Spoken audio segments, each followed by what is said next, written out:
लगातार अभी भी क्या जौहर यूनिवर्सिटी पे खतरा कायम है क्या? क्योंकि जिस तरह से आसपास जिस तरह से पुलिस खड़ी की गई, चारों जो रास्ते घुसते हैं यूनिवर्सिटी की तरफ से। पट्टू एडवोकेट, पूर्व अध्यक्ष बार एसोसिएशन रामपुर। ये जौहर यूनिवर्सिटी में एडमिशन का समय चल रहा है। ये जौहर यूनिवर्सिटी का प्रोस्पेक्टर चल रहा है। ये जौहर यूनिवर्सिटी को जाने का मेन रास्ता है इधर सामने से, और ये 2 ट्रैक्टर ट्रॉली लगा करके खनन वाले ये रास्ता बिल्कुल बंद कर दिया है। शिक्षा जितनी भी हो सके कम लोगों तक पहुंचे, कम लोग शिक्षित हों और सवाल ना करें। आमतौर पे जब बुलडोजर एक्शन का आया था मामला, उसके बाद जब याचिका आदेश जो वापस लिया, अब क्या मामला है? थोड़ा अपडेट दीजिए कि जनता जानना चाहती है कि अब क्या हो सकता है। जो इसमें यूनिवर्सिटी में बुलडोजर चलेगा नहीं चलेगा, हाई कोर्ट गए या नहीं गए, क्या है पूरा मामला, थोड़ा समझाएंगे आप? हाँ, मैं समझता हूँ कि अभी बुलडोजर चलने की कोई कार्रवाई नहीं हो सकती, क्योंकि डीएम साहब का जो आदेश था बिल्डिंग को, यूनिवर्सिटी के 38 बिल्डिंग्स को बुलडोज करने का, उस आदेश को अल्टीमेटली ऑनरेबल चेयरमैन आरडीए जो कमिश्नर मुरादाबाद हैं उन्होंने स्टे कर दिया है till the disposal of admission of appeal. तो एडमिशन के लिए 3 तारीख लगी है। अगर 3 को एडमिशन हो जाता है तो विपक्षी आरडीए है उसको नोटिस जाएगा, वो अपना जवाब दाखिल करेंगे और उसी दिन फाइनल स्टे एप्लीकेशन पर भी आर्गुमेंट होगा। और एडमिशन पर ही अगर अलाउ हो जाता है तो डीएम साहब का ऑर्डर सेटिस्फाइड हो जाता है। अगर किसी वजह से एडमिशन पर ही वो अपील को खारिज करते हैं तो उसके अगेंस्ट हाई कोर्ट जाया जाएगा। ये लीगल रास्ता यही है। हाई कोर्ट की भी एक खबर चल रही है कि जौहर ट्रस्ट ने खुद वापस ले लिए जो ये मामला था, ऐसा कुछ है मामला या ऐसी खबर? नहीं, अभी तो अपील है ना। हाँ। अपील और रिट दोनों एक साथ नहीं हो सकती ना भाई। वहाँ प्रशासन की आरडीए की तरफ से कैविएट लगी हुई है कि हमें सुना जाए पहले, लेकिन सबसे पहले अपील होगी। अपील का राइट हम किल क्यों करें? क्योंकि यूनिवर्सिटी की तरफ से अपील अलाउ हो गई तो सारा प्रोसीडिंग ही खत्म हो जाएगा, तो हाईकोर्ट जाने की जरूरत ही नहीं बचेगी। और मैं समझता हूँ कि ये इलीगल ऑर्डर है, और इलीगल ऑर्डर इसलिए है क्योंकि वहाँ 2006 में जब बिल्डिंगें बनी तब आरडीए था ही नहीं। तो जब वहाँ आरडीए का एक्ट ही लागू नहीं था तो आरडीए को उस पर आदेश पारित करने का ये अधिकार नहीं है। इसी ज्यूरिसडिक्शन के ग्राउंड पर ही हमें उम्मीद है पूरी कि कमिश्नर साहब की कोर्ट से ये अपील अलाउ होगी और डीएम साहब का बुलडोज करने का जो आदेश था वो रद्द हो जाएगा। इसलिए हाईकोर्ट जाने का अभी कोई प्रश्न ही नहीं है। लगातार निशाना क्यों बनाया जा रहा है जौहर ट्रस्ट? इससे पहले भी ईडी का बनाया गया, ट्रस्ट रद्द करने के लिए बात की गई थी कि जौहर ट्रस्ट अब रद्द करते घपले हुए हैं, घोटाले हुए, इससे निशाने पे है अभी भी? निशाने पे कोई सिर्फ यही थोड़ा है। हाँ। पता नहीं कितनी यूनिवर्सिटियां, कितने प्राइमरी स्कूल बंद कर दिए गए। ये सरकार की नीति में शामिल है। जहां तक मैं समझता हूं कि शिक्षा जितनी भी हो सके कम लोगों तक पहुंचे, कम लोग शिक्षित हों और सवाल ना करें। ये शिक्षा का ही नतीजा है। जो केंद्रीय मंत्री प्रधान साहब का इस्तीफा ले लिया बच्चों ने, स्टूडेंट्स ने, तो अगर ये एजुकेटेड ना होते तो क्या इस्तीफा ले पाते?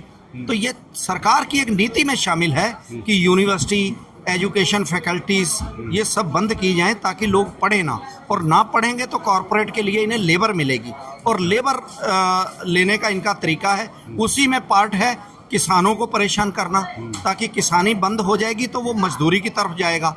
आज आप देखते हो बिहार में ऐसे ऐसे लोग हैं जिन पर 20-20, 30-30 एकड़ जमीन है, लेकिन वो बिहार छोड़कर पंजाब में मजदूरी करना ज़्यादा पसंद कर रहे हैं। क्यों? क्योंकि वहाँ पर मंडी सिस्टम ख़त्म है, वहाँ पर एमएसपी बिल्कुल नहीं मिलती, और वहाँ लोग आमदनी कृषि करना छोड़ देते हैं ज़्यादातर, जो गरीब लोग हैं थोड़ी बहुत ज़मीन वाला, तो इसलिए वो मजदूरी करने जाता है। तो इन्हें अर्बन एरिया में, फैक्ट्रीज एरिया में मजदूर चाहिए, सस्ती लेबर चाहिए। उसके लिए अगर कृषि बर्बाद होगी तभी सस्ती लेबर मिलेगी। ये सरकार की नीति में शामिल है। लगातार अभी भी क्या जौहर यूनिवर्सिटी पे खतरा कायम है क्या? क्योंकि जिस तरह से आसपास जिस तरह से पुलिस खड़ी की गई, चारों जो रास्ते घुसते हैं यूनिवर्सिटी की तरफ से, टिकटिंग बहुत हाई है, पुलिस है, गाड़ी चेकिंग हो रही है हर किसी की, ऐसा क्यों किया जा रहा है? देखिए वहाँ धरना लगा था स्टूडेंट्स का। हाँ। धरना खत्म हो चुका है स्टे होने के बाद से। बिल्कुल। अब धरना तो नहीं है। धरना नहीं है। उसके बाद अब कौन जा रहा है वहाँ? जो फादर मदर, जो पेरेंट्स हैं, वो प्रोस्पेक्टस लेने जा रहे हैं। एडमिशन का समय है, ताकि वो प्रोस्पेक्टस लेने ना जा सकें, यूनिवर्सिटी के बारे में जानकारी ना लेने जा सकें, स्टूडेंट्स ना जा सकें, एडमिशन लेने वाले ना जा सकें। और जब यूनिवर्सिटी में एडमिशन के समय पे पुलिस बैरिकेड करके लोगों को आने जाने से रोक देगी, लोग एडमिशन ही नहीं ले पाएंगे, स्टूडेंट्स की संख्या कम हो जाएगी, ना तो यूनिवर्सिटी में स्टूडेंट्स पढ़ पाएंगे, और एक तरफ तो जब बच्चे पढ़ेंगे ही नहीं तो यूनिवर्सिटी फेल होगी, दूसरी तरफ जो स्टूडेंट्स धरना प्रदर्शन करते हैं वो धरना प्रदर्शन रुक जाएगा जब नए स्टूडेंट ही नहीं जाएंगे वहाँ पर। तो इस तरह से यूनिवर्सिटी को फेल करने के लिए बैरिकेडिंग कर दी गई है। लेकिन लोगों का जज्बा है, बैरिकेडिंग से दाएं बाएं खेतों से पैदल होके लेने जा रहे हैं, मैंने देखा है।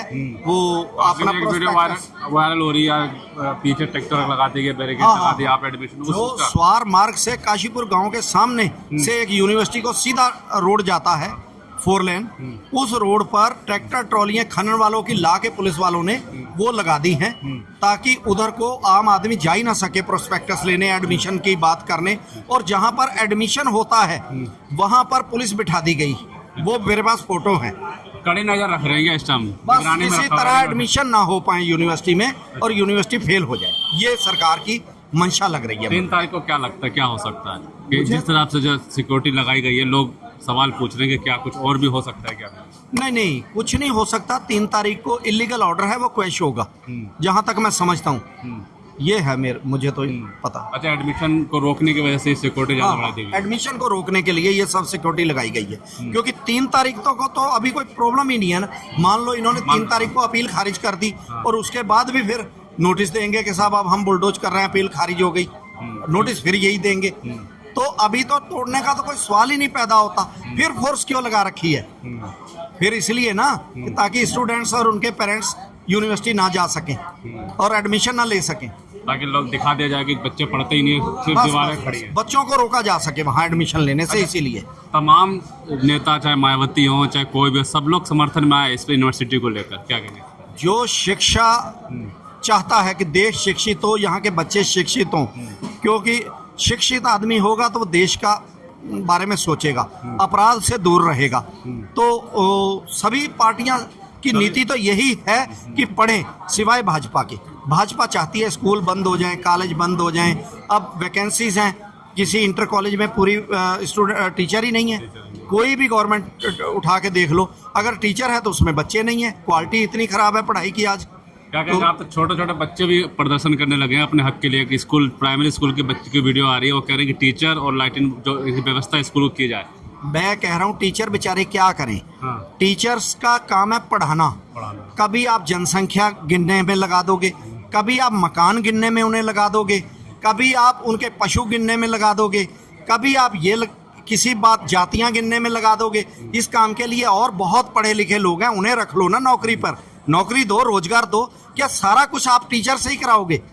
तो टीचर्स की भी जान सुखी रखो। टीचर्स का काम सिर्फ पढ़ाना है, उन्हें पढ़ाने में रखो, ना कि उनसे बाकी के काम लो। लास्ट में जो नए शिक्षा मंत्री बने, इस पे क्या कहेंगे? कौन से शिक्षा मंत्री? ये क्या नाम है, जो प्रहलाद जोशी जी। प्रहलाद जोशी भी एक अनपढ़ आदमी है, उसने अभी क्या बयान दिया था आपको पता ही है। तो प्रहलाद जोशी को कुछ नहीं आता जाता। एक ही सोच के दोनों, वो भी आरएसएस के, ये भी आरएसएस। मैं कह रहा हूँ आरएसएस का होना कोई गुनाह नहीं है, पढ़ा लिखा तो हो, पढ़ा लिखा होना जरूरी है। आरएसएस के तो आदरणीय हमारे प्रधानमंत्री जी भी है, हमारे प्रधानमंत्री जी भी तो हैं, लेकिन अनपढ़ हैं। उन्हें तो सुप्रीम कोर्ट जाना पड़ा था। मैंने बीएससी एलएलबी की है ना, तो मेरे से कोई डिग्री मांग ले, मैं दिखा दूंगा कि ये मेरी डिग्री है। जहाँ से जांच करानी है जांच करा लो। प्रधानमंत्री जी को सुप्रीम कोर्ट क्यों जाना पड़ा कि मैं डिग्री नहीं दिखाऊंगा? भाई सार्वजनिक कर दो ना, जो बोलता है उलूल जुलूल जाके चेक करा ले कि लो ये डिग्री है।